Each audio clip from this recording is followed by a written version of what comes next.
Bugun shunaqa skuterimiz mehmon bo'lib ketdi. Chala yarimjon ahvolda. Podnoshkalari ham yo'q, turishni ham xohlamaydi. Oyoqda turmaydigan holda mas. Xullas. Plastiklari o'rni yo'q, mushtiklari bir nimalar qilib tashashgan. Xullas hamma xohlagancha remont qilishibdi, lekin gap yo'q. Mana bitta bu qaysi silindr ekan? Topinglar. Mana bu qaysi silindr ekan? Menimcha bunda ikkita silindr bor. Ha, bittami?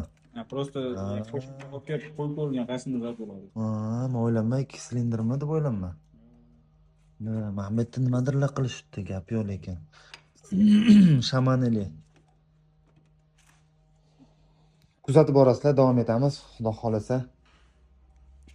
Akkumulyator yonboshlab turar ekan.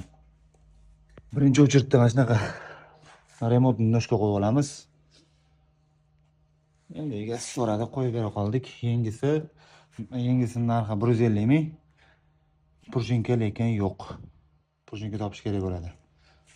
Endi shu bemalol davom ettirsak bo'ladi, ato yonboshlab yiqilib ketib qoladi. Endi ishimiz mana mushtukka almashtiramiz. Undan qo'yib yuboramiz. Arzimagan pul. Moyni ham to'kib oldik. Moyi qanaqadir kompotmi, bilmayman nima. Xullas non botirib yuboradigan bo'pti, xullas. Albatta hozir kommutatorlari primoy qilib tekshirildi, hali xullas aji-buji qilib tekshirildi, zavod bo'lyapti. Moyni almashtiramiz. Mana bu yerda bilsanglar, ana narsa tushib qolgan. Ko'rinyaptimi? Nima deysizlar? Shunday qolsa bo'ladimi, qolsa bo'lmaydimi?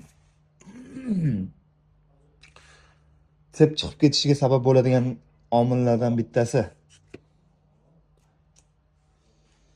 Yana bir dunyo narsalar almashyapti, bu epaqaga keltirish kerak, xullas, mana bu ajdarni.